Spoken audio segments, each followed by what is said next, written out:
For some time now, Jewish leaders in the town wanted to take Jesus into prison and maybe even kill him because he called him a pretender and also a snake.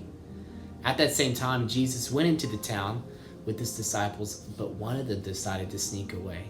His name was Judas. He'll come into the story later.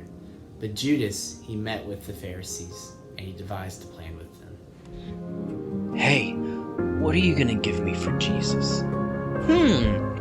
How about some money? So Judas accepted the plan and he told them that he would show them where he was and also identify him with a kiss on the cheek. Jesus knew all this would happen, but he couldn't do anything to stop it because he knew that people hated him. So Jesus prepared his disciples to go out of the city to the Mount of Olives. There he took 3 people with him, James, John, and Peter.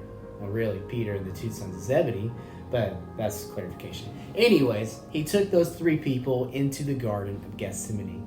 There, they were exhausted, and Jesus asked them to stay awake and pray. Please stay awake, watch, and pray for the time. We got you, Jesus. Hashtag pray us. Right there, Jesus went further into the garden, and that's where he fell before his face and cried out to his Father to pray.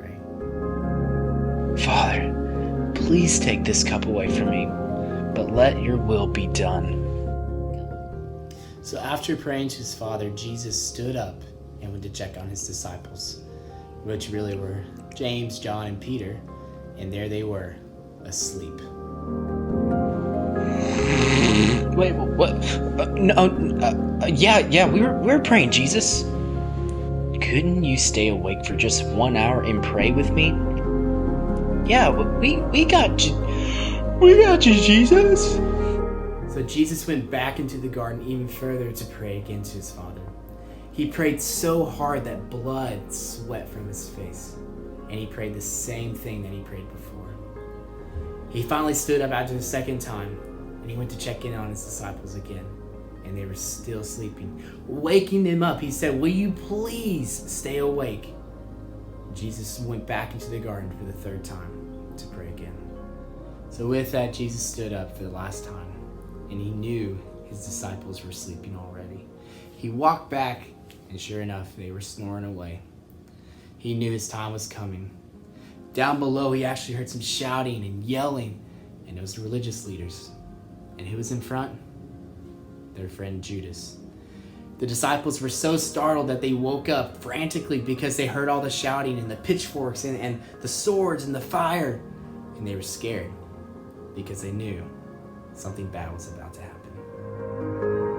Hurry, get up. The time has come, for the Son of Man has to be handed over to sinners. So the mob came closer. They were shouting and getting angry and angrier. Peter was so scared and furious that something like this would happen. He reached down at his sword and grabbed it out and immediately cut off the high priest's servant's ear. Jesus looked at Peter and said, "What are you doing?" He immediately reached down and healed the man's ear. They arrested Jesus immediately. The disciples were so scared, they didn't stay with him, but they scattered across the forest and they ran. Not really forest, I guess it's a garden, but you get the picture. They got so scared, they ran away. Jesus knew that he would have to give everything for every single person, even those that hated him.